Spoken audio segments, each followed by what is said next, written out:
talking trash about Lamar Jackson and he can't pass, or it's all his fault. That's why they lost to the Bills. So this is the issue with the Ravens. Obviously, everybody knows they need to improve their passing game. Some people believe Lamar is not accurate enough. Some people say it's all on the offensive coordinator. It's some of both, but I think it's more on the system. Greg Roman has got to add more passing concepts to his offense. I hardly ever see them throw the ball to the running back, and J.K. Dobbins has that skill set. Okay, you hardly ever see that. I don't ever see screens, especially not running back screens. You don't see motion to try to get people, open. You know what I'm saying? I don't even see many pick routes. All right. So what I would say, this is what they need to do. They need to take a look and evaluate Lamar Jackson's skill set. It's been chronicled that Lamar is better throwing over the middle part of the field than he is outside the numbers.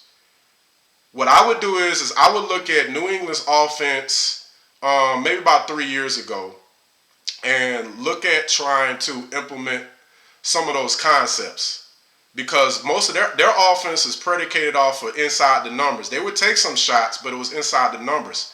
The other thing, so what I would do is I would hire a passing game coordinator that can implement more, advanced or more things in the offense. And then also, too, he can take some things from other teams on a weekly basis. Similar to what LSU did with Joe Brady when they won the national championship. Joe Brady was a passing game coordinator, and he also called on third downs.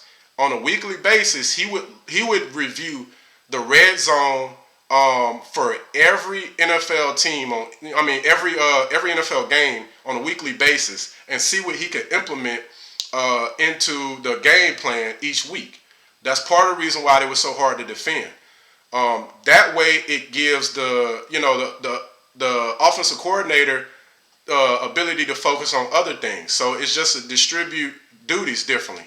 But that's what I would do. The other thing is they really do need to. I do agree with a lot of these guys saying they really need somebody like Allen Robinson or Kenny Golladay. I don't think he would do as well with somebody like Odell Beckham. I think he needs a guy with a large catch radius, not really a burner, a guy that really creates a lot of separation. That's good and it can help him, but I think for him, he's already got a really fast receiver, a deep threat in Marquise Brown. I think he needs a different type of receiver like an Allen Robinson, somebody that catches the ball and is pretty much open even when, someone's draped over him.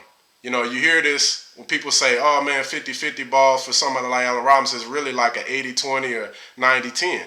You need somebody like that. So the problem with that is I don't know if those free agents are going to want to go to the Ravens. They may have to look at a trade to find somebody like that. But prior to Lamar's first full season as a starter, they had problems trying to get free agents because people didn't believe in his ability to pass the ball and what their offensive philosophy was going to be. Well, they didn't do themselves any favors this year to instill any trust. So that's going to be a challenge. They may have to look at trying to trade with somebody, or they're going to have to look at draft and trying to find a receiver in that way.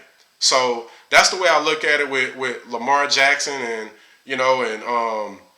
it's a shame, man. This guy gets so much criticism for things that not always all his fault.